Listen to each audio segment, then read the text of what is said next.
welcome to my channel. I am Crafty Kate and I run a small crochet business.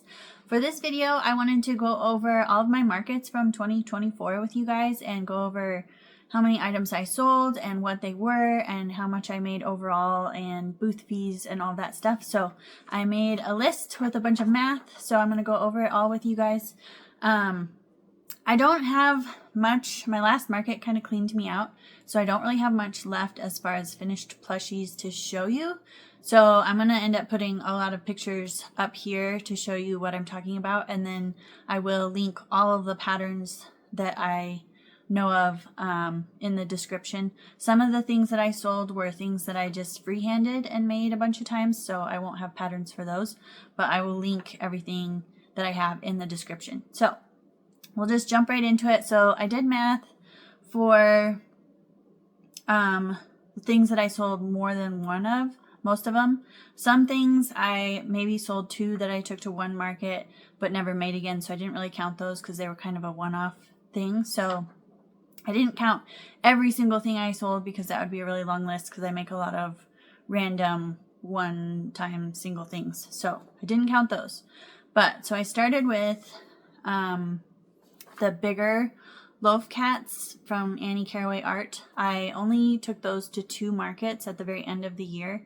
I only made two of them and I ended up selling both of them. So I sold two and I definitely want to make more for next year because I feel like just taking them to those two markets wasn't a great, it didn't show that they sold well or not. So I want to try those some more and I'll post a picture of those. They were so cute. I loved making those, so I'll definitely make more of those.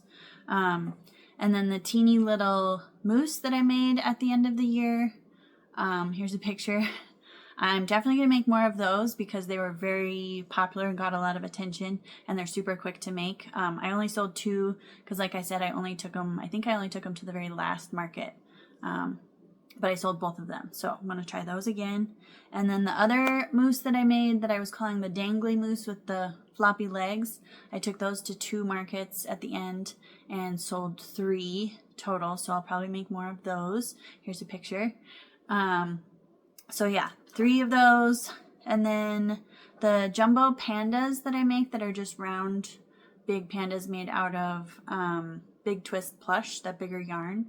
I sold four of those and I took those to several markets. That's one that I just freehanded the pattern, so I don't have a pattern for that one, but I will definitely be making more of those. And then my little horny toads that I make, that is actually my pattern. I sold four of those at markets, and those get a lot of attention, so I'm definitely going to keep taking those to markets. And then I make tiny keychain pandas. They look a lot like the jumbo pandas that I make, but they're just teeny keychains. And I do have a pattern, a free pattern on Instagram, I think, for that one. So I'll link that. And here's a picture. But total, I sold five of those. I took those to several markets, so definitely making more of those. The little standing cows that I make, I sold five of those total. It's a free pattern on YouTube, I believe. I took two to my last two markets and they did not sell, which was weird. They got a lot of attention, but nobody wanted them. So I guess those are more of a summer thing. Either way, I have two to take to my markets this year. So I'll keep taking those and hopefully sell them and then make more because I don't mind making those. They're cute and fun. So, but I sold five total. And then the little stingrays that I put in the $10 bin that are really fast to make. It's also a free YouTube pattern, I believe. Here's a picture. I sold five of those. And then the little tiny sloths that I made, I think I only took them to the last two markets, I believe.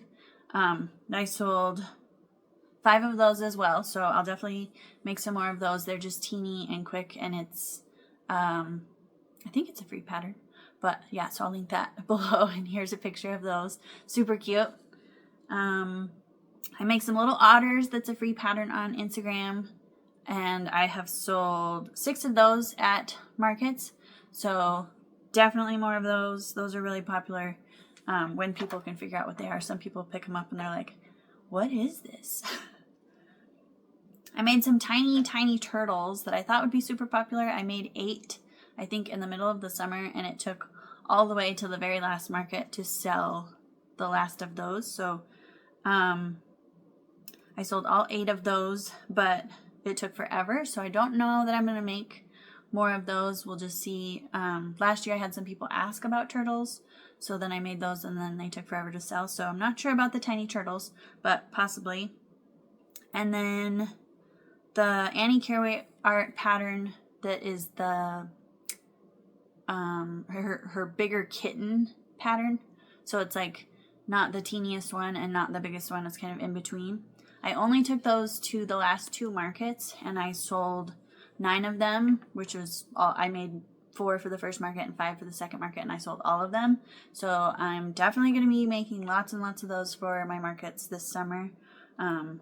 Here's a picture of those. They are so fun to make. I'm obsessed, so I will make tons of those.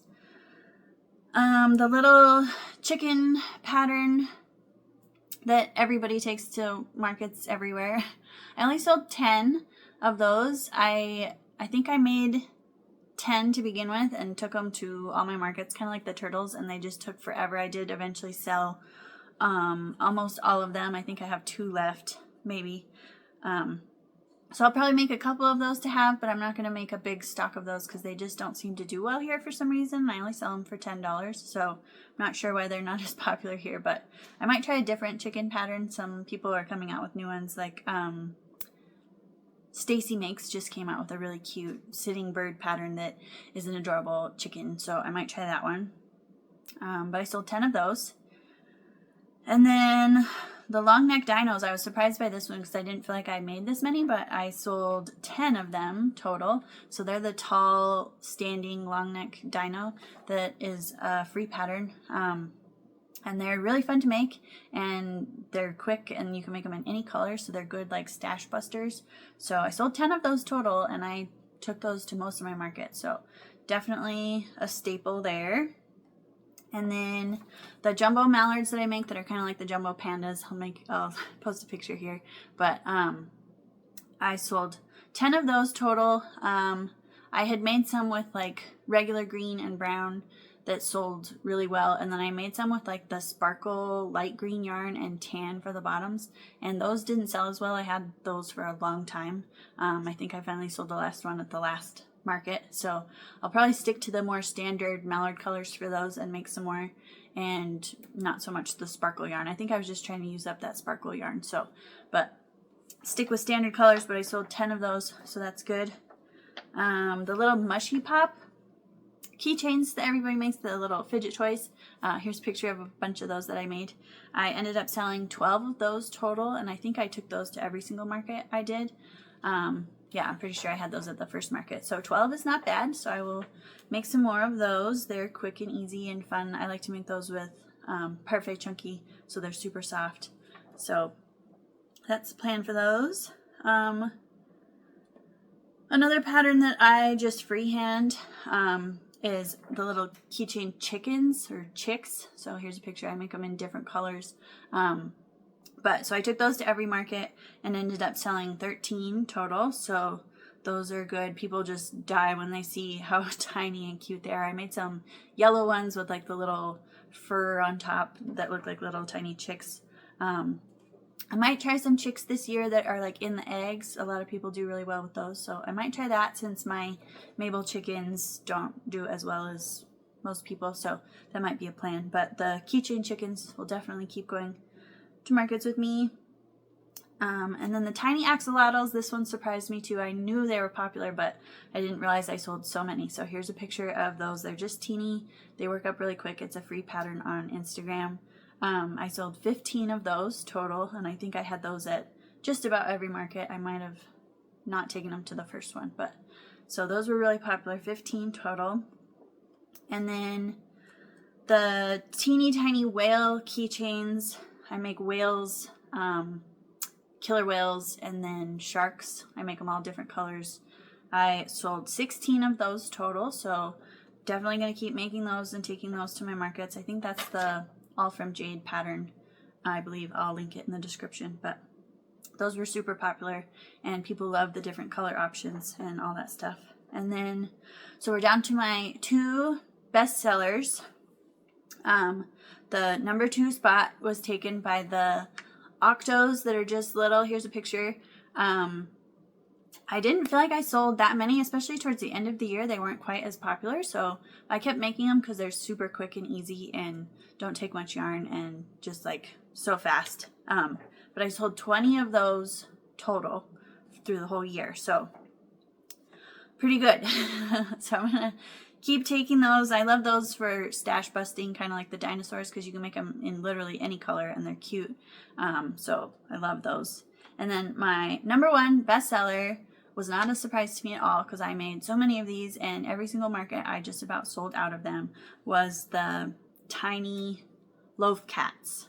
So the itty bitty ones. It's a free pattern I found on Instagram that I use, and they take me about a half hour to make with their faces and everything, and you can make them any color, it seems like, and people love them. So total I sold 40 of those, which is just crazy to me. But yeah, they're so fun to make, so quick, so easy. And I did discover that the black cats were definitely the most popular. If I had black cats out there, they sold instantly. Every market I sold out of black ones, and most markets I sold out of all of them completely. I think the last 2 markets we took 12 little loaf cats to each market and sold all 12. So that is just crazy to me, and I will definitely be making probably a whole bin of those for my markets this year, just to make sure I have enough and I'm not panic making them last minute. But at least they're quick and they only take a half hour and just a tiny bit of yarn, so that's exciting. So then just some math for you guys for the overall numbers of the markets I did. I did 9 total markets. My first one was in April. My last one was in December. I think I did 3 in the month of September, so that was a little much for me. I didn't have a lot of stock prepped, so I probably could have done better with some of the markets if I had had enough stuff. So this year is definitely a plan to prep more stuff to begin with before going into all the markets, so that I have enough to get through everything. But so I did 9 markets total. The total number of items that I sold was 303, which is crazy. And then the total money that I made was $3,642. And then the booth fees that I paid for all 9 totaled $334. So if you take that out of what I made, it comes out to $3,308. And I didn't add in all the square fees and all the other stuff that comes out of that, but just overall an idea for you guys, the booth fees and the profit minus the booth fees. So $3,308. Not bad at all for my first year doing markets. I had a blast with it. There were some markets that weren't as good as others, obviously. There was one farmer's market in September that the weather was just awful, and we sold like 15 things. Luckily, the booth fee for that one was only $20, so not selling a ton was not the end of the world. And then one of the Christmas markets, I was hoping for a lot better. I mean, I still made quite a bit of money, but it wasn't nearly as good as I was hoping, and the vibe and the customers and the people there were just not fun, really. So I'm not going to do that one this year, but all the rest of them were fantastic, and so I'm going to do most of those again this year. I signed up for 8 of the farmers markets, and last year I did 4, so I'm doubling that. So we'll see how those go. Like I said, I'm going to prep a whole bunch of stuff to go into those because it's like every week there's a market, so I won't be able to prep much in between. So I'll definitely have to have lots of stock going into those, but I'm excited to get going on it. Now that I have all this math done, I made myself a focused list of what I want to make to have in stock going into those. So I have enough of all the best sellers for everybody. And then obviously I'll do some free pattern reviews and make some random one-off things and hopefully some pattern tests in there. And then I'm also designing some patterns, so those items will go to the markets with me and stuff like that. So I hope this information was helpful to you guys. It's fun to share it with you. Let me know what your best sellers were if you did markets last year. And let me know if you have any questions. But thank you so much for watching and hanging out with me. If you want to like this video and share it and subscribe. That helps me a ton. And I will see you guys in the next one. Bye!